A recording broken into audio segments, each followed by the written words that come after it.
they get lost in there. People can't really locate them, and they run that quick cut on the slant, and oftentimes they can turn it into big plays.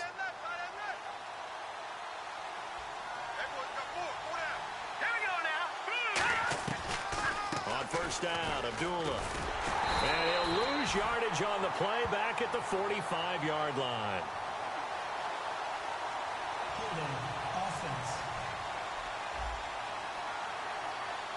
So he got his hands a little too far outside. The ref caught him, threw the flag. So 20 yards to go here on first down.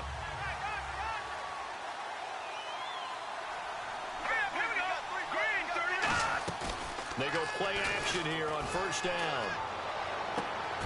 He's got his man on the crossing route. That one goes for 24 yards. A great job pulling that one in from a guy, as we know, who can really blaze. He's got a lot of speed. And that speed can work for him so many different ways. Sometimes he just takes off and goes and just runs past people. Sometimes you get people to back off so far that you can catch everything underneath. But still, at some point in the game, you probably have to make some contested catches, right? Sometimes you have to go up and beat a defender for the football.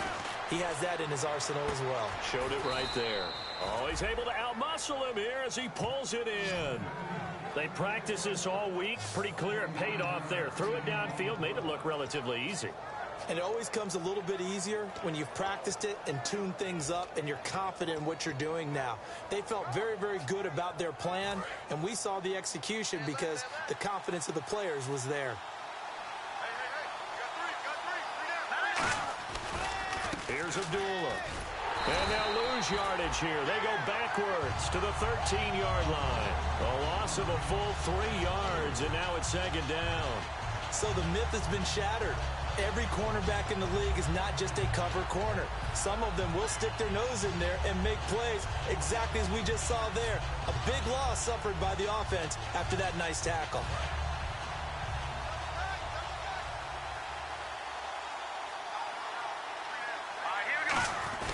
Handoff to the fullback, Burton.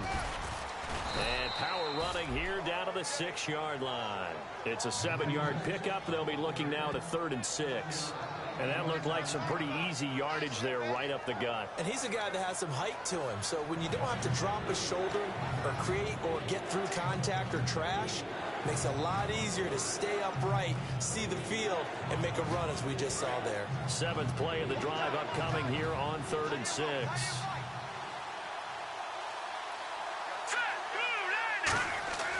He'll look to throw. That's caught at the 3. And he'll be brought down right on the edge of the goal line at about the 1-yard line. Call it a gain of 5. And it'll be 4th down. So much about offense is what you call hidden yardage. You know, you throw the ball to someone, they catch it, and then they can make a big play. You know, they create a play, run after catch. They did a really nice job there of limiting that and keeping him from a first down. Yeah, stopped him in his tracks. He'll go with the keeper, and he's going to take it in for a Lion touchdown. It's their quarterback taking it in. And the Lions are an extra point away from tying this thing up. And maybe there that was just a case of completely overlooking the guy holding the football. It certainly felt like it, didn't it? Because on my checklist, okay, as a defender, QB's last. Running back, fullback, heck, jet sweeps nowadays. Before you even get to thinking about the quarterback might actually keep it.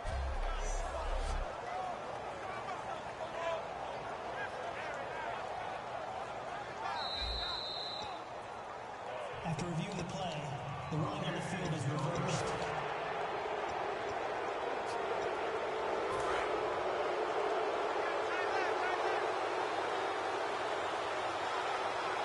So now it's 1st and goal. They run. Abdullah. And he is into the end zone. Touchdown, Detroit. Amir Abdullah taking it in. And the Lions are an extra point away from tying this thing up. And there you go. Nothing really too complex. Block, keep to your assignments, let them run it in. They did it. Fundamental football. Good blocking beats good tackling on that play. End result, touchdown. Now Matt Prater for the point after.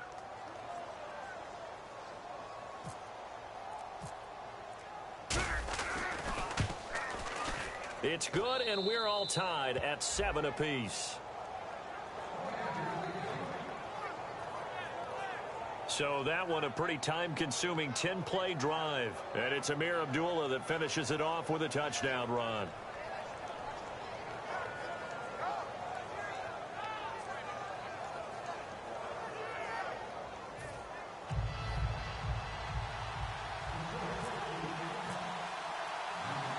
So we're right back where we started, all even as the kick's away. And a short kick, taking it about the 16. And they'll be set up pretty nicely here as they have it up to the 35-yard line. And getting set to go again, here's the Lions defense. See if they can regroup a little bit. They gave up the touchdown last drive. And you know from our meetings with coaches all across the league, one of their pet peeves, when teams get down, a lot of these guys now, they want to treat it like it's a video game or something. Hit reset. Let's start over, coach. Out of the first 2 series, they don't even matter now. Let's play again. That's not how it works. You're down. You gave up a touchdown. You can't do it again. You have to dig in, grit it out, and fight it out. Reset buttons. It's driving everybody crazy. There are no reset buttons when you're playing in this game. Preach, Chucky, preach. The drive begins with Mason. And the hole closes quickly there. He gets maybe a couple up to the 38. Offensive starters time, Charles, for the Washington Redskins. Let's look at Josh Dotson, the wide receiver out of TCU. Grew up in Fort Worth. His mom works at the university as a vice president. He actually went to Wyoming first, transferred back to TCU, and boy, is he a high flyer. Throw it up in the air, he'll go up and get it.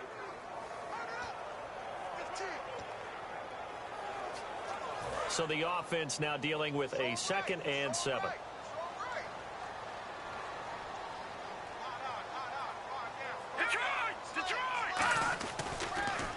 On the ground again, it's Mason. And he's swallowed up right near the line of scrimmage. And they'll lose a yard that time, and that's going to lead to a 3rd down.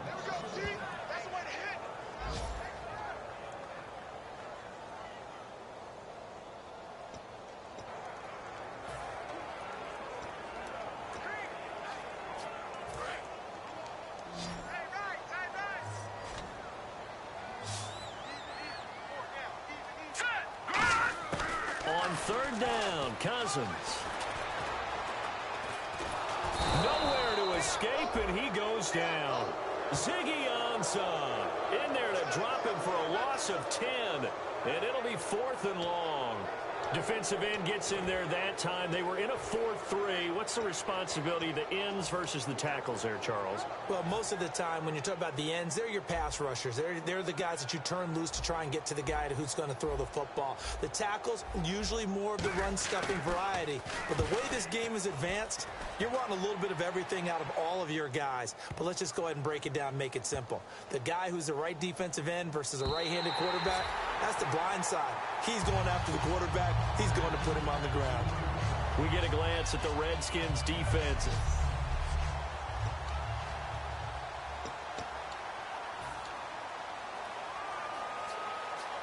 And Detroit getting set to go now. And they were able to punch it in the end zone last time. They'll be looking to do that again here for the defense. Obviously, they'll be looking to stop them from punching it back in the end zone. It always is punch, counter punch, isn't it? And which team has the advantage? Well, let's just go back. Last time on offense, they rolled downfield, got into a good rhythm. You can see a little more bounce in and out of the huddle. You can see the sideline really get into the game. So defensively, you're thinking to yourself, how do we take that away from them? How do we get the advantage back? Let's see what they come up with. I think pressure is always the first way to go. You love pressure. I love it. We'll see if they dial it up this drive. All right, here we go. Leopard! Leopard! Gun!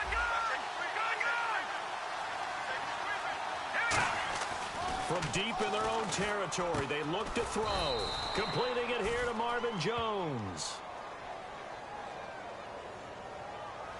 Holding offense. So a little grabbing there, but this time it goes against the offense for holding. 10 yards still left on 2nd down. They come up in an offset eye. Back to throw now on 2nd and 10.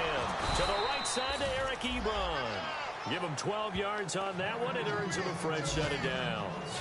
Okay, when the big guy runs a corner route, you're asking a lot no matter who's covering him. Doesn't matter whether it's a linebacker or a defensive back. Yeah. He usually has the advantage because of his body type.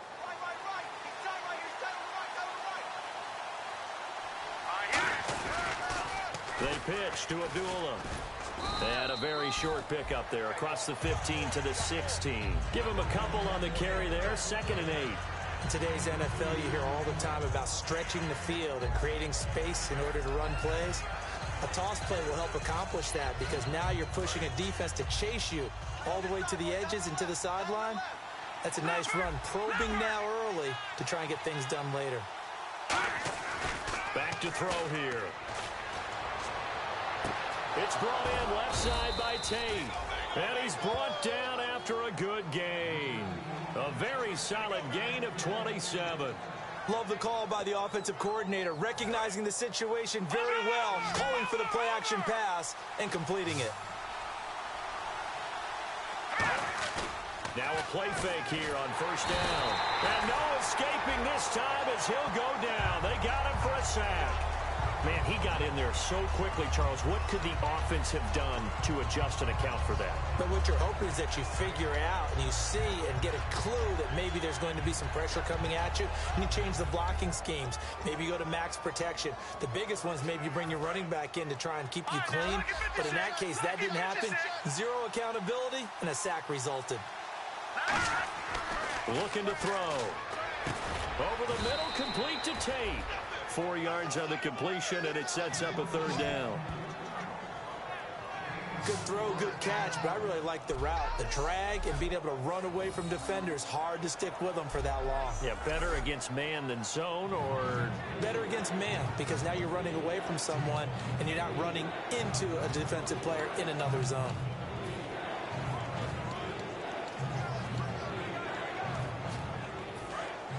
Looking to jam the receivers at the line here. Press coverage look defensively. So here we go now. An extra defensive back in there on 3rd and 10. Back to throw. Looking for Jones, and it's intercepted.